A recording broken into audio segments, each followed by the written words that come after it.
Okay, we're just going to wait a couple of more seconds, and I'll just say one last time, if you wouldn't mind, if you were amenable to changing your name tag, renaming yourself as your first name in either the city where you are or the agency or other agency you represent.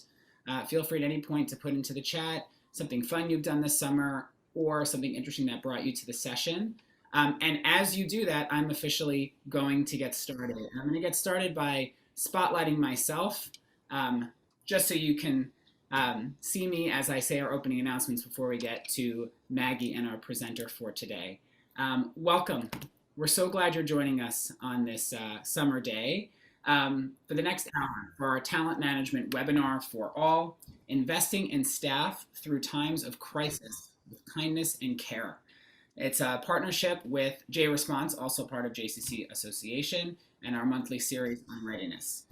Many of you on this call know who I am, but not everyone, I'm sure. I am Mark Young, Director of J-Response at JCC Association, and also a proud part of the professional development team with colleagues Joy Brand-Richardson, Yael Warak, Dory Donnell, Andy Paller, and others who involve us in this work. For today's session, we will hear from Maggie Feinstein, Director of the 1027 Healing Partnership. You'll hear more about that partnership and Maggie, both from me and her bio and from her when she presents in just a moment.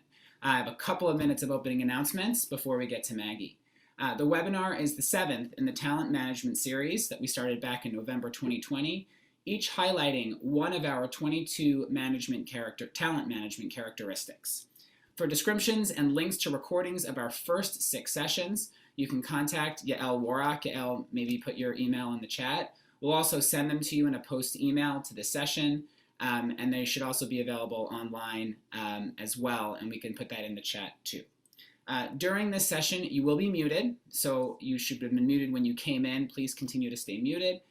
You can use the chat box to either answer questions posed by the presenter, and it'll be monitored by myself and a couple of others.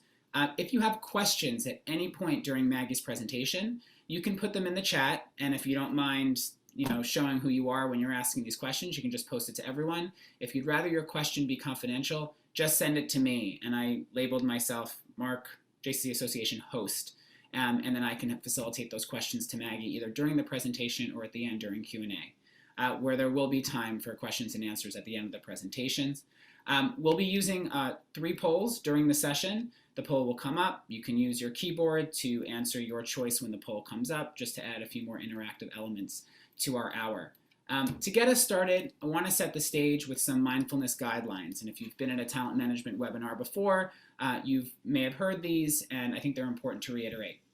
But first, try to be as fully present as you can. Obviously, many of you are coming from agencies where there's a lot going on, but if this is an hour where you can give yourself time to disconnect from other distractions, we encourage you to do so. Respect the experience of others. We're all coming to this work from different paths and experiences and should respect each person's perspective when we hear a question or engage in any dialogue. Be attentive to your body. Ideas that are new or unfamiliar can be stressful and often takes a physical body tension. So if there's any moment to take a deep breath and relax, we encourage you to do that. Lead with your curiosity and not certainty. You may hear things that spark your interest and propel you to explore deeper. Expect mistakes, both with technology, although hopefully this will be a smooth hour, and as you begin this work. The work of trauma-informed supervision it might be new for many of us or still difficult if we've been doing it, and we need to allow ourselves time to make errors so we can learn and grow. And expect non-closure. This may be new information for many of us, so don't expect to get it done or completely understand it in just this 1-hour session. This is an ongoing learning experience, and we hope you will join us for future sessions that we hope dovetail on each other. And at any point, if you need to stretch, get comfortable, turn off distractions, take a sip of water or other drink, you can get started there. One more item of business before I introduce Maggie. We want to introduce a bit of a new segment for our talent management for our series, and one that we've also begun to incorporate in our J-Response learning, and that's framing our skill building with a little bit of Jewish wisdom. What we are discussing is not necessarily uniquely Jewish per se, but there's something distinctly Jewish about investing in our staff and doing so with kindness and care. And with that, I'm going to share my screen for just one slide. That's the slide that I want to share. I'm going to put it on slideshow mode. And there we go. So you should be able to see that slide right here. Jewish wisdom to frame our learning. Talent management, J response, and a quote from the 20th century Austrian Jewish and Israeli philosopher Martin Buber, who also wrote I and Thou. When people come to you for help, do not turn them off with pious words, saying, have faith and take your troubles to God. Act instead as though there were no God, as though there were only one person in the world who can help, only yourself. I want us to think about, maybe have this be marinating in your head as we learn from Maggie today. Because trauma-informed supervision, which she will define, and we can say here is kind of the basis of investing in people with kindness and care, starts with acknowledgement, acknowledging that when someone comes to us, they are sharing something that we may not have asked to hear, but we're hearing, that there's an opportunity to validate the feelings and experiences of those we work with and those around us and those that we might supervise, and to act and lead as so many JCC professionals do every day. And we have to continue to do that with intentionality, with empathy. And that there's a role for us to play. Even when folks around us may not be explicitly asking for help, they may be in need of help or support that we could provide. And this helps us as well.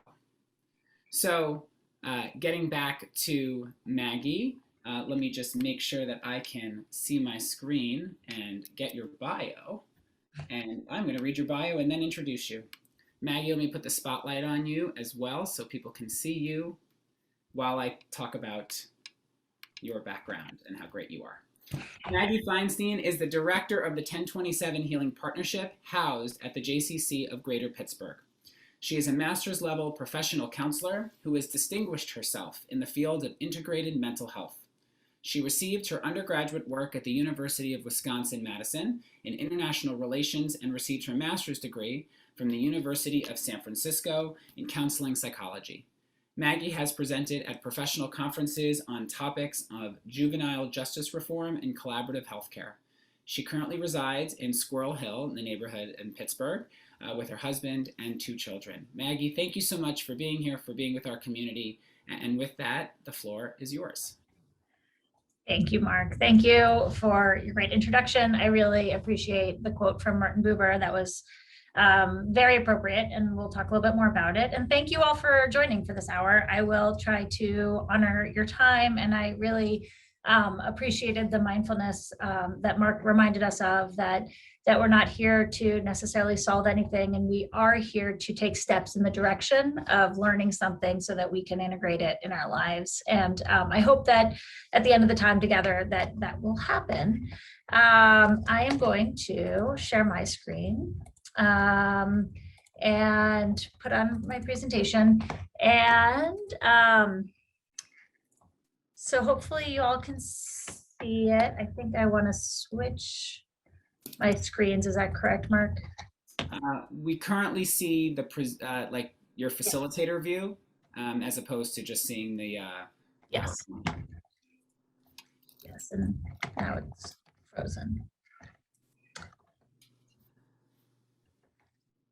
The technology, it just doesn't want to do anything. No worries. If it's easier, I can share your presentation as well if necessary. Give me one more quick try here and see if I can change it now. It's not. All right, I think I might need to go with you sharing it since it doesn't seem to want me to do it. So Maggie, why don't you start with your introductory remarks while I get your presentation up. Sounds great, thank you. So we're going to talk a little bit about trauma-informed supervision, and our goals for today really involve creating some shared language around what we're talking about trauma-informed and trauma-informed workplaces. We are going to recognize how we understand the concepts, and we are going to really hopefully learn from each other a little bit about the different ways in which, you know, we all have already started tackling the issues at hand and what we're sort of working on here. So thank you for your patience with the technology. When Mark said at the beginning that that might happen, I didn't believe him, and then it did. So we'll say that it was maybe cursed. You can go on to the next slide. So as I was just talking about, we can go on to the next slide. Right, so who am I? Mark described it fairly well, but I am the director at the 1027 Healing Partnership here in Pittsburgh, Pennsylvania. We are an organization that was started in the aftermath of the shooting at the Tree of Life Synagogue in 2017 or 2018, 10/27/18. And you know, especially for this audience, I'll let you guys know a little bit that what happens after a mass violence incident is there's an effort to figure out what are the resources, how can the community come together, and our community stakeholders came together and decided that the JCC would be both a good host location-wise and also a fiscal sponsor of a future resiliency center. So I'm housed at our JCC here in Pittsburgh. And in that capacity have had the opportunity to work with Mark and J Response for a little while now. And really benefit from J Response early on when the team came to Pittsburgh for the first commemoration to provide support here. And that was really an incredible experience. So my organization, what we do, we serve the families of the deceased and the survivors from the shooting, as well as the members of the 3 congregations and the first responders.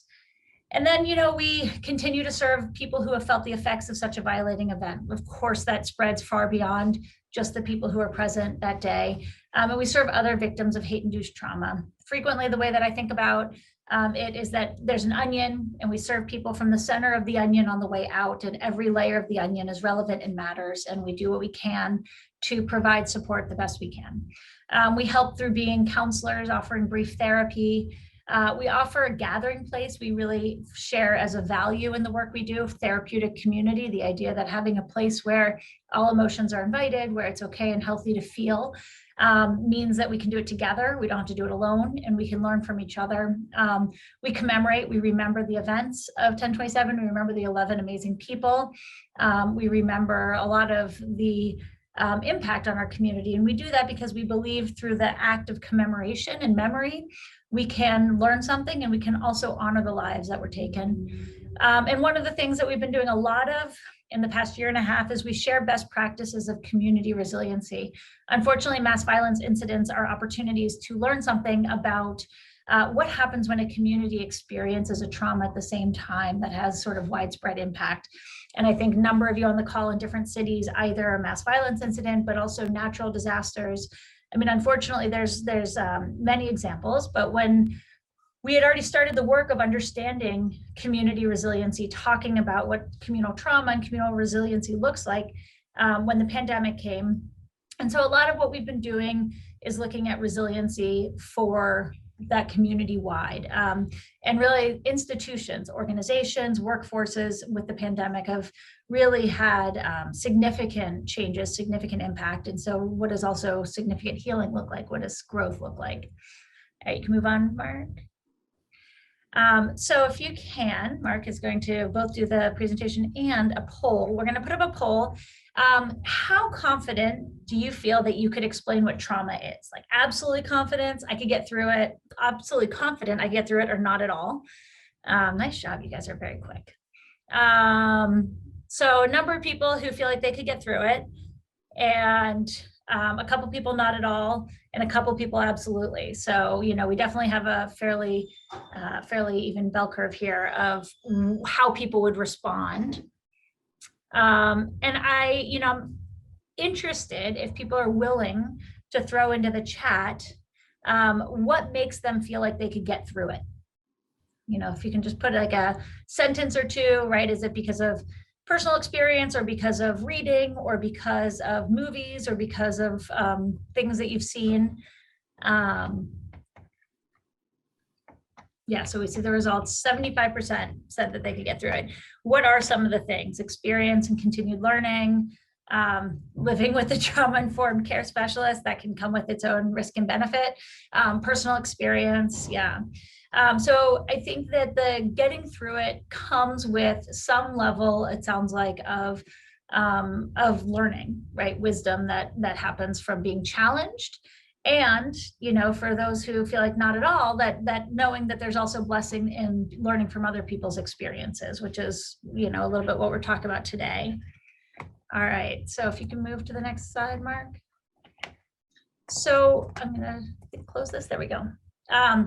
So given the fact that everyone can get through it, I'm going to do this fairly quickly, but I do think that it's always important, if we're going to talk about trauma-informed, I really believe strongly that we first have to talk about what is trauma, because I think that it's a term that has been used fairly broadly, and sometimes we don't know exactly what we're talking about, and there's some key elements that I think we have shared understanding if we're going to talk about what it looks like to build trauma-informed workplaces.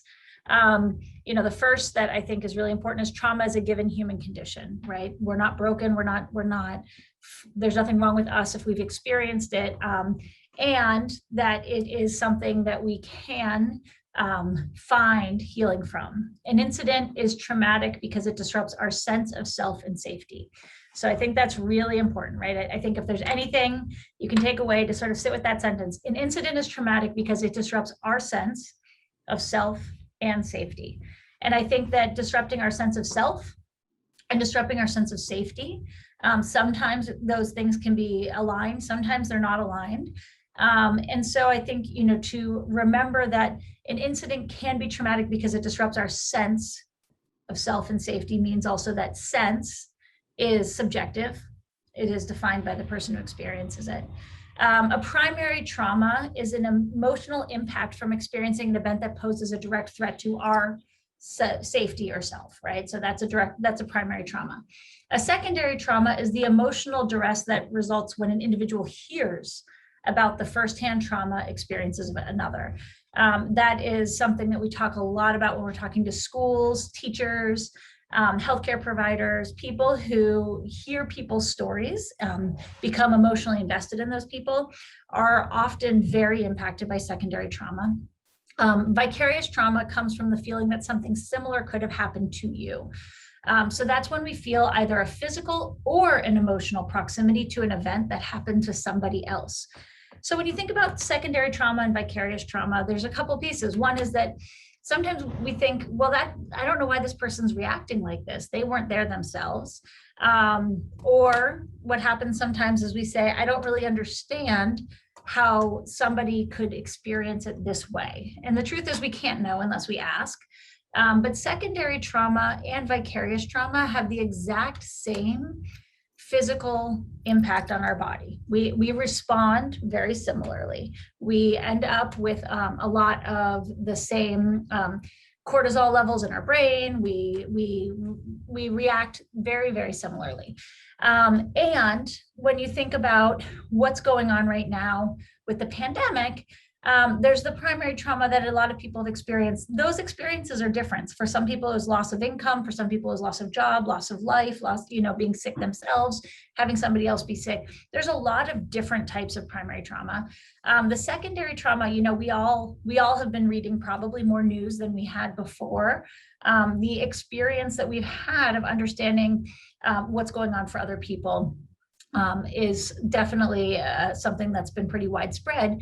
And then the vicarious trauma, really understanding what vicarious trauma is, because it's hard to sometimes understand that sometimes it feels as though I experienced it because it felt like a near miss. It could have been my kid's school. They just happened to be sick that day. It could have been my synagogue. I just wasn't there that day. I was at a different synagogue. Why did this person do this at this synagogue? Vicarious trauma actually can be very insidious and impact us significantly. So when we talk about trauma, I like to sort of really make sure that, one, we know that it is a human experience. It is not something that's broken or wrong with any one person. It is something that happens. And an incident becomes traumatic because of our threat to self and safety that we perceive. And there's not a right and wrong answer. You can go on to the next slide. So what's collective trauma then? So those are all individual traumas. Collective trauma is an event or series of events that shatters the experience of safety for a group or groups of people. So when you think about the difference between an individual trauma, car accidents are often the example we use for trauma because it's easier to understand. I could drive by a recent car accident and I could say, whoa, that looks terrible. I am sure that the person who experienced that had a lot of trauma. I actually can't be sure of that. I have to ask that person. There's a number of factors we've found through research to understand whether or not that car accident would have been traumatic for the driver. A lot of it has to do with loss of control, whether they could see it happening beforehand or whether they couldn't. There's a number of factors that kind of play into that experience to know whether or not that experience was traumatic for them. So when there's a collective trauma, the series of events that shatters the experience of safety for a group or groups of people. Similarly, we can't know if everybody within that group has experienced some level of traumatic impact. So we can't know by looking. I liked this image of umbrellas. This actually came from Pittsburgh. The night of the shooting, there was a vigil that was very beautiful, but it was very wet out, and people had their umbrellas up, and sort of this idea that we can't see what's underneath there. We know someone's holding it, right? We know somebody's there. We don't know exactly what their experience has been. But when there's been a collective trauma, the shared experience alters the narrative and psyche of a group or a community. And so we'll come back to this a lot with workplace. That shared experience alters the narrative and psyche of a group or community. Groups are usually made up of group norms. What is kind of normal? What route do you drive in our neighborhood? Where do you sit in lunchrooms? When do people go to lunch? Where do people get their water? The different ways that we had group norms. The experience of the pandemic, shatters those group norms. So what happens next? Then the communal aspect, which I think is also really important. When there's a communal trauma, one of the things is that people are experiencing the impact and loss at the same time. And that often then means that we have less ability to be empathetic for each other.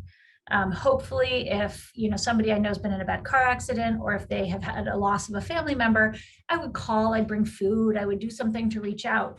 When we're all sort of in it together, we don't have the capacity to show up in that same way to show care and compassion. And that's a really important part of a collective trauma. And for anybody who's come back to a workplace after not being in a workplace for a year and a half, you're seeing it, right? Decreased empathy. Most workplaces, we're hearing reports about people saying like, well, why are they so callous? Or why doesn't anybody care about my experience? And part of it is this communal trauma aspect.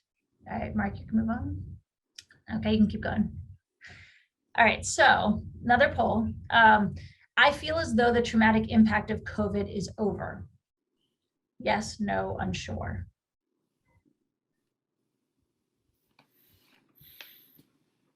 Wow. Pretty quick responses there, Maggie. I mean, pretty quick and wow. So we did get one yes, and one or two unsure there, but really no is the prevailing feeling.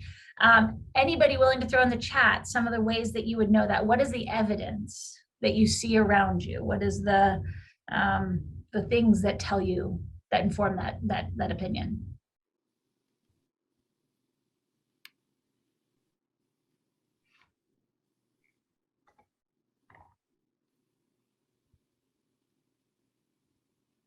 Yep.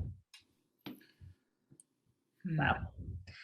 So some of the things that I'm seeing, right? Staff morale's low, people noticing behavior change in kids, people noticing their own anxiety about being near people, being close to people. Yeah, a real high level of burnout, confusion. Oh man. Yeah. There's too much good stuff coming in, so you guys should all look at the chat. But I do think that the key elements about social anxiety really being something we're seeing more of. The burnout, collective burnout. It's one of the things, I'm not a researcher in my mental health hat. I hope some mental health researchers are really working to understand what it looks like when there's a collective trauma and collective burnout at the level we're seeing right now. I'm curious to see what we're going to find about that. And then I think the behavioral things that we're noticing for a lot of people, avoidance behaviors, for a lot of people, being more reactive to each other. The camps, I think that what I'm hearing, and I've done a little bit of work with some of the JCCA camping staff, but what I'm hearing, is that sleep problems, some difficulty with direction following, which isn't that surprising for kids who sort of are out of the habit. They haven't been in school for a while. Falling in line, like when we talk about group norms, some of the behavioral things that we're noticing is that kids aren't necessarily doing what they did before, which was reading the room and trying to somehow fall in line, with always the one or two outliers. Now there's more outliers from kids who weren't like that before. And so, yeah, so I mean, behavioral problems are definitely up. And so I think that the younger kids are doing better than older kids. One of the things, a lot of kids in transition ages. So I think younger kids are doing better. We also have noticed that, that transition ages, kids who are starting kindergarten, kids who are starting high school, kids who are leaving high school, seem to be having a little bit more difficulty than kids who didn't have major transitions happening around the time of the pandemic and the impact. So thank you guys. I mean, really important stuff to notice, and hopefully also to remember that we're all sort of there together, and that we all are going to find the solutions together. But acknowledging what you're saying, which is that the impact is going to continue for a little while, and so we're going to try to figure out what can we do to build up that resiliency. So we move with trauma. After a traumatic event, tension exists between the strong desire to go back to normal and fear this is impossible. You can, give a thumbs up in the chat or put it by your name if that has been something that you've heard, right? Can't we just go back to normal? Can't we go back to doing everything the way we used to do? So when there's been a communal trauma, and this, after the shooting, we experienced a lot of this, can't we just go back to synagogue life as it existed before? And the answer is no, right? That we never go back, we only go forward. And so, the thing that's really hard as we're going forward is that adjustment period to the fact that we can't go back. So in the short term, you must remain responsive to the crisis needs. In the short term, we had to say to our workforce, yes, do whatever you need to do to get through the day. Yes, you've got your kids at home, you're trying to homeschool, do what you need to do, because we were in crisis and we had to stay responsive to the crisis needs. And in the long term, we cannot operate as though the next crisis is around the corner. And so right now, for a lot of organizations, this is the place we are. The impact of the pandemic happened. It's not over, but it has left its mark. I really liked, somebody said in the chat that now all of a sudden, realizing the long haul we've been through. Personally, I'll tell you that it surprised me how much, as soon as the mask mandate was lifted, I started having these memories of the last year and a half and thinking, oh my gosh, I can't believe all these things. I can't believe everything we've done as a family. I can't believe all that we've tried to do and failed at. I can't believe I'm exhausted. That there was sort of this really, really strong urge to relive and rehash everything, all the decisions of this past year, because all of a sudden we didn't feel like the danger was around the corner. That was sort of the collective perception at that point. And then, the challenge is, so what does that transition look like when we're no longer in crisis mode and trying to find what safety looks like? What does that look like as an individual? What does it look like as a parent? What does it look like as a manager and supervisor of staff? And it looks a little bit different with the different hats we wear, but we all want to consider this piece, that we need to know what trauma is, we need to know collective trauma is, and we need to know what it is to name when people are saying they want to go back, and how that is very often a symptom of trauma and something we have to resist that urge. So you can keep going, Mike. So I put this up. This comes out of San Francisco, and some of the folks who are on here from California. I think there were some people from San Francisco. Trauma Transformed was the organization that kind of looked into how to frame trauma-informed organizations. They did a bunch of trainings, and this is borrowed from their language. And so just to kind of highlight, right, we're taking the idea that trauma happens, that collective trauma exists, and that trauma-informed organizations hopefully can build some resiliency for whatever organization we're part of in the face of any kind of collective trauma. So a trauma reactive organization, right? It looks, how does it look? I like the visual. It looks fragmented. It looks reactive. Reactive being, yeah, sure, just do that. Or no, no, no, we set boundaries. We don't do that. No felt safety. So people don't feel safe. They feel like they need to stay in prepared mode of respond, respond, respond. Overwhelmed, right? That burnout feeling, that exhaustion. Fear driven. We can't do that. That's going to be dangerous. We can't do that. That's going to be dangerous. Rigid and numb. So, I think that some of these are a little bit redundant, but I think that there's a lot of really important pieces. I just highlight out that rigid piece, really thinking about that rigid. Why are we rigid when there's a trauma that we need to respond to? We all go stiff as a board, or it's kind of the normal thing to be rigid, to see the world, because we develop this vision just to get through the moment we're in. And that's rigid, right? And we have to do it. It's not broken. It is actually adaptive to do that. And so in the trauma reactive state, we are in the moment responding to the crisis the best way we can. And it is absolutely normal to do that. Question is, if we can't go back to normal afterwards, what does it look like to move towards trauma informed after we've had an extended period of being in a reactive state? Trauma informed really resist the re-traumatizing the best we can. That's really hard right now. The returning to work questions, some people again are experiencing that as re-traumatizing. I think that with being trauma informed, we recognize the subjective nature of how people identify trauma, and that there are sociocultural traumas, there's institutional traumas that exist. And so we can't just narrow it down to it's only one thing. We have to look at trauma as being a little bit more widespread. Recognizing the effects, and then we want to be responsive by shifting practice. So that's trauma informed, right? And that, the image they have with that is a little bit more of that alignment of what people are doing. Healing organizations, those are integrated, they're reflective, they're collaborative, they make sure they break down silos. They're relationship centered, like it's the same with silos. Growth and prevention oriented, flexible and adaptable, equitable, and inclusive. So can you go to the next slide, Mark? We'll do the next poll.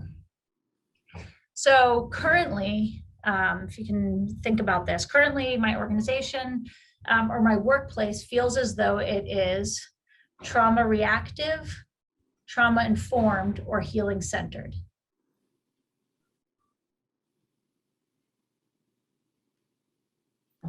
So I don't think attendees can see the results yet, but I think Maggie, you and I can see them as they come in. Okay.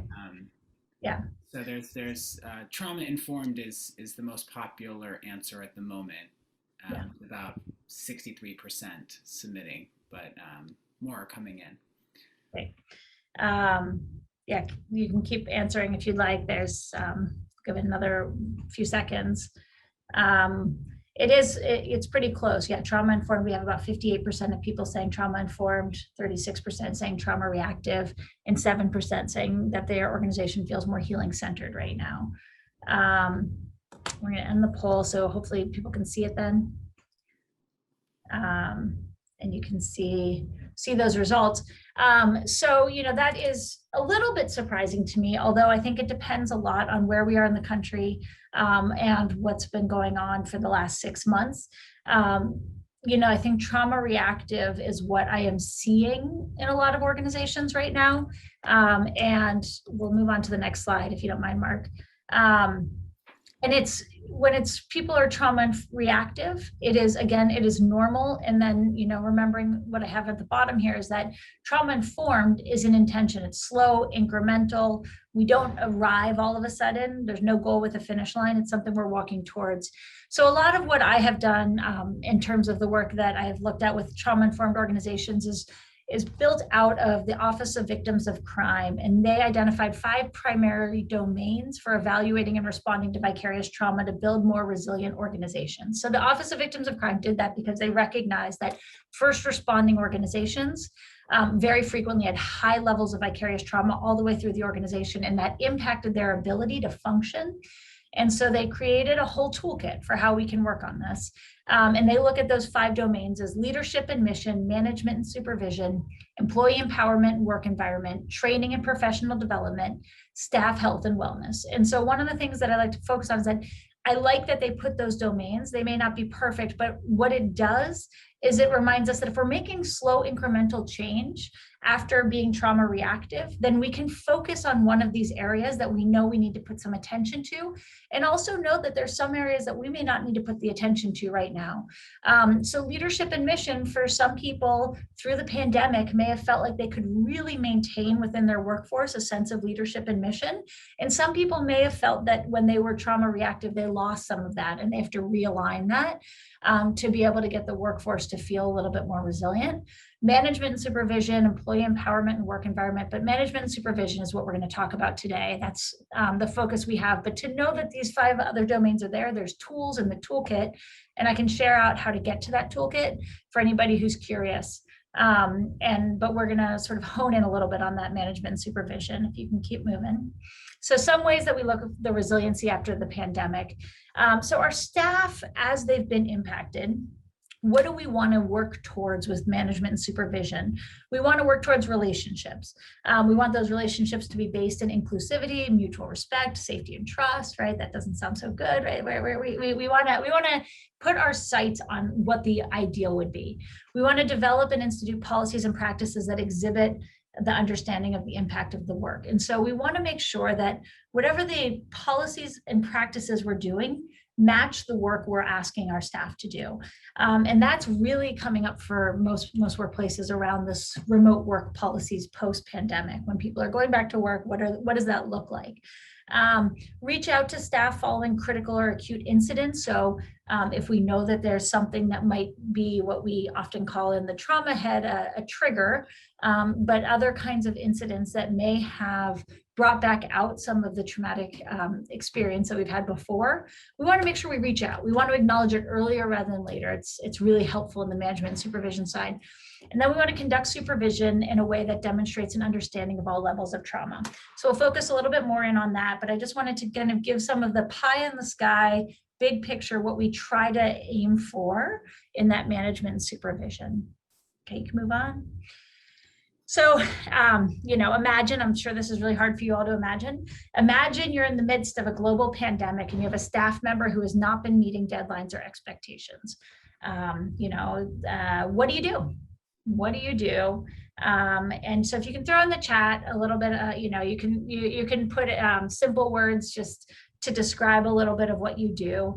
I think most of us have been in this situation in the last year. If you supervise any staff, there's been times that people do.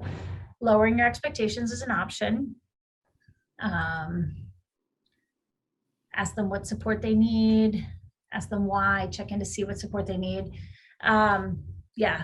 Oh, I like it. I just saw it. Be curious. Thank you, whoever put be curious. If I was in a room, I would throw candy. Yeah, be curious, right? So we want to lean into curiosity. So you can go to the next, just hit next. So the trauma-informed supervision starts with acknowledging that we all have a role to play in helping others navigate this challenge, right? So we want to validate their situation by saying, I bet that this might be hard for you. Showing empathy. Mark talked about that a little bit at the beginning too, which I really liked, which is to show empathy means that we actually do reflective listening. We don't try to fix the problem. You're never in empathy if we're looking for a solution. And that's really hard in the supervision hat, right? Because as supervisors, very frequently, we're looking for that fix. We want to make it better. But a really important part is that we first want to validate and show empathy. And then recognizing that even when they're not asking for help, they may be in need of help. And that really goes to that Martin Buber quote from the beginning, that we sometimes may not feel like we're the best person equipped to help them. On the other hand, we're in relationship, and in that moment, we're together. And so let's assume in the moment that we're the best person for them to try to help through this situation. Let's take that assumption when we are in these moments. Okay, you can go to the next slide. So I think, the workplace can be a source of stress. We actually have, in 2017, they found that but very closely behind money and politics, the future of the country. Workplace was the number 3 stressor for people. Workplace can definitely be a source of stress for many. We also spend the most amount of time in our workplace. And I would like to make sure that in our conversation about supervision, we can also remember that it is a place of healing. When we talk about mental health or PTSD, that a lot of what we're talking about is function. And what's one of our best measures of functioning? Being able to complete the work we set out to do, right? And that can mean a lot of different things for different people. It may mean, working 20 hours a week. It may mean working 80 hours a week. The level of function is defined by the individual. But I do think that, always remembering that functioning is healing. And so the more people feel effective in being able to function, the more opportunity they have to heal. And so when we're talking about this workplace supervision and management in the midst of crisis or trauma, we need to be ready to embrace the idea that it can be a place of growth and healing. It's not just getting the job done, but it's also investing in the workforce to recognize that this is an opportunity for growth and healing for a lot of people.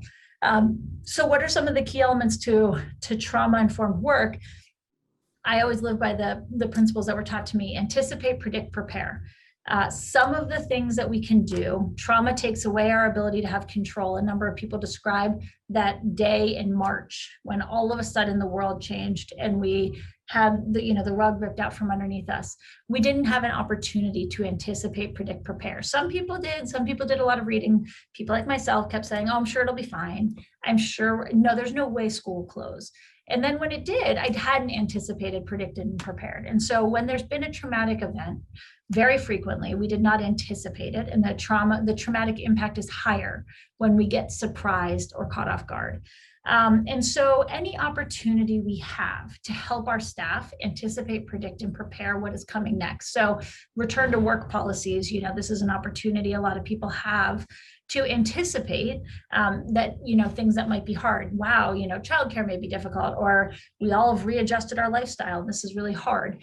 Predicting with that person, what might be the things that you know about them that can help you understand how they'd relate to it, and helping them prepare. We want to acknowledge problematic behavior. Somebody said decreased expectations is one of the responses. And I would say hold that gently, because I think that remembering that if we decrease expectations, we're not necessarily working through solutions with the person. There's times where we have to do that. But I would say that's not a great long-term solution. One of the things that, the same person who taught me a lot about anticipate, predict, prepare also said that trauma doesn't excuse behavior, it can help explain it. And I think that remembering in the workplace, what does that look like? So if you're supervising somebody, what's the difference between the behavior that's problematic? They're showing up late, they're not meeting deadlines, whatever it is, and knowing that they've had a trauma. What happens when we let that excuse the behavior versus explain the behavior? And the difference is that we try to brush it under the rug. If we excuse the behavior, we just say, okay, well, they can't do it right now, and you move forward. Where if it explains the behavior, you can say to them, I recognize right now may not be the time that you feel like you can function at your best. Let's talk about plans for the future. We work together, that last point, to create goals, find best ways to meet them. That's really important. It's really important as a supervisor. Just because somebody's had a traumatic impact doesn't mean we decrease our expectations for them or decrease our investment in seeing them grow as staff. We want to continue to make sure that that's clear. And it is one of the ways to make your workplace a healing workplace. And then you want to work with people to arrive at the solutions. That it's hard to be in empathy if I'm trying to fix something for somebody else. So I'm wondering if you have any thoughts about how we can move forward. What support might you need? Those are important kind of questions to ask when somebody's had a hard time and we've already expressed the empathy, and we've already acknowledged what the problem is. So now the question is, I'm wondering if you have any thoughts. And people may have some solutions, they may not, but I think that we can talk a little bit more about that. But I think these are important pieces. And then the last piece that's not on here that was on the version I had before my slides weren't working, is that the key elements of trauma-informed supervision in a workplace is also to remember that some of this can be uncomfortable. It's not familiar. It's not the way we might manage or supervise in an ideal state or how we have in the past. So whenever you're, as a manager or supervisor, looking to shift your practice to make some room for new questions, new ways of problem solving, you want to make sure that you also have a sounding board. Really, really important, right? Is that just like your employee can use you then as a sounding board, how do you know who your phone a friend is? It might be your HR manager. Ideally, it could be your HR manager. If it's not them, who else could it be? And you want to make sure that when you're figuring that piece out, so let's say the example I have often is my employee's been late. They've been late for a month. I keep telling them there's going to be corrective action, but they need to do something differently. So, what I would say to that person, I have the opportunity to be judge and jury and be like, God, they are always late. They're the worst. Yeah. I mean, if I were you, I would just fire them. Like, that seems terrible. When that person comes to me, I can be judge or jury, but that's not actually constructive to a more trauma-informed workplace. If I am using somebody else as a sounding board and I bring that to them, then I want to do the same things as being that sounding board. I want to say, I'm wondering if you have thoughts about what might be going on, what might be the ways they could solve this so that your team could function back where you need it to be. So you can provide that same level. They're providing a sounding board to their employee, then you're providing a sounding board, or you find somebody who can help you provide to be your sounding board. But that when we do trauma-informed supervision, we're going to be doing it a little bit differently than how we've normally done it. So it should be uncomfortable, and that's okay. That means that we then just want to make sure who we can phone a friend to. Okay, you can go to the next slide. So I just want to, and you can go actually, so we'll stay here. So I just want to sort of tie that up with the idea that we're asking people to do something uncomfortable with the hope of building a more resilient workplace in the face of trauma. And that one of the things we know about trauma, it's a human condition, and that post-traumatic growth is a really important thing to acknowledge, that sometimes a traumatic event exposes cracks that were already there, and that there can be opportunities for good outcomes from bad events. And that post-traumatic growth can occur when a person experiences a trauma or crisis and uses the experience to springboard to a new place. Different kinds of positive outcomes that can come when we've seen cracks that were already there, right? As an organization, sometimes we realize, that policy was already flawed, or that, that employees really stepped up in a way that I didn't think they could, or this employee has shown me new vulnerability that I think can be helpful in our workplace. A lot of times we find new relationships, we find improved spirituality, sense of connectivity to certain people, and distance from the people who actually make us feel worse in those times.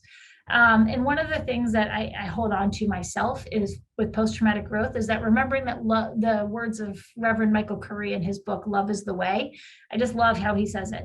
Love, which he says is not a sentiment, but rather an intention with how we approach the world. Love is how we stay decent in indecent times, and loving is not always easy, but like with muscles, we get stronger, both with repetition and as the burden gets heavier. So sometimes in a trauma, the burden got heavier, but we also have increased our capacity to understand new things and different things. And so when an organization takes the opportunity to not go back, but to go forward with whatever the experience was, a lot of the time we can find that we can grow from that experience.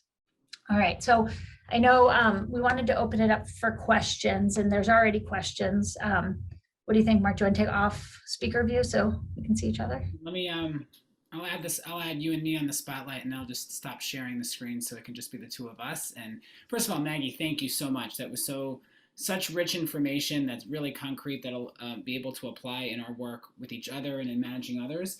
I think we have time for at least a couple of questions that I have in the queue. One is, generally speaking, how does trauma-informed practice intersect with DEI, or diversity, equity, and inclusion? How do we think about this work in a cultural context? Yes. Oh man, thank you so much for whoever asked that. I think that's a really, really good question. I think that it absolutely does that point at the beginning that to be a trauma-informed organization, we have to recognize the multiple layers of trauma, right? The intersectionality, the different ways in which people have experienced institutionalized trauma as well as individual trauma, collective trauma. So I think this work is very, very important in that part.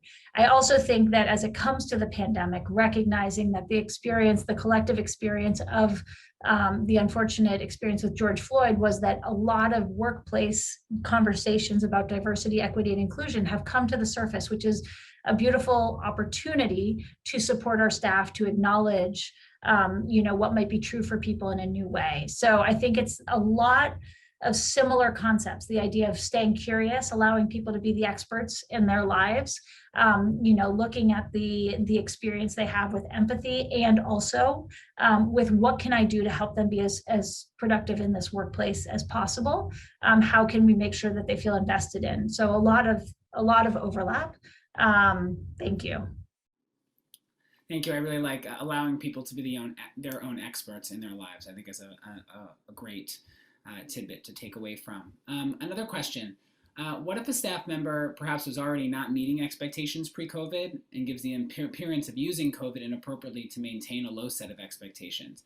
How do we decipher whether this is really trauma related or simply someone taking advantage, maybe acting in bad faith of a more empathetic workplace? Mark, I'm going to put you on the spot because you're the one who said it out loud. Why do we need to know whether it's trauma related?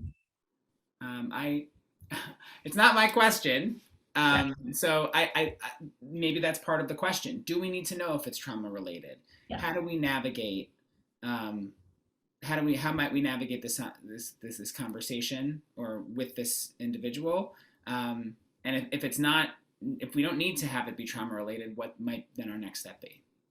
So I think that if we remember that trauma can help explain but not excuse behavior, then it doesn't have to be us finding out whether or not this is directly related to the trauma.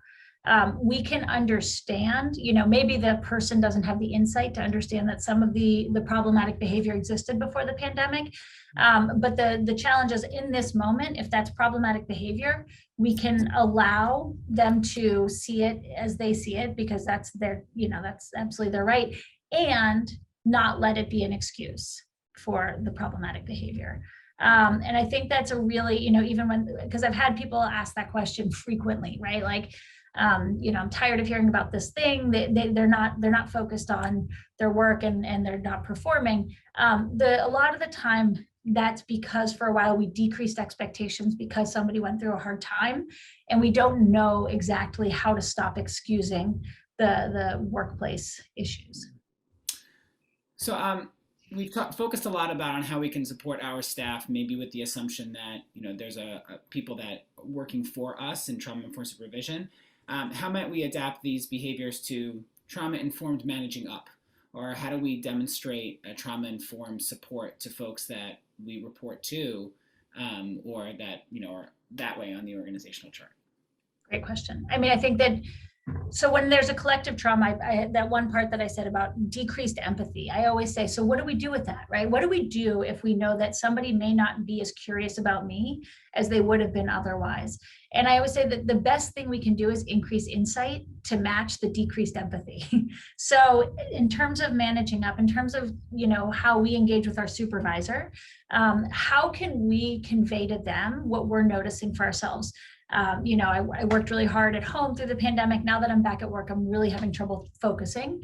I'm feeling frustrated by the policies that I see forward, or what are some of the things that maybe are helpful for you to stay motivated or to stay engaged or to adapt to a new workplace. So I think your question, Mark, is really important because I think that whenever there's been something in this pandemic has been so difficult for so many people for so many different reasons. Like I said, the more we can have insight and know what helps us, or at least communicate to our supervisor what we are noticing for ourselves, then at the very least it invites them into being part of the solution with us rather than just sort of having to manage us. I like the language of invitation. And that can go two ways as well, that we can all be a support for each other no matter what the direct reporting lines are. I think this will be the last question. Maybe I'll have time for two. How do managers handle this load when they or we themselves are also experiencing trauma? I think you've touched on that, but if you want to go a little more deeper. Yeah, so I mean that's really hard, and transparently, I will tell you it's been hard for me. I've felt really wiped out, and sometimes it's hard. I what I do personally, right, is I do a grounding before I'm sitting down with somebody for a one-on-one supervision, so that I'm not carrying forward my frustration of my kids not being in school or whatever my day issues were. And that's sometimes hard because scheduling it when you've got these back-to-back Zooms, I understand there's a lot of potential problems. That insight piece, if I say to somebody, I need 3 minutes to get myself present before you and I engage in talking about your work, because I don't want to carry forward whatever my last meeting was.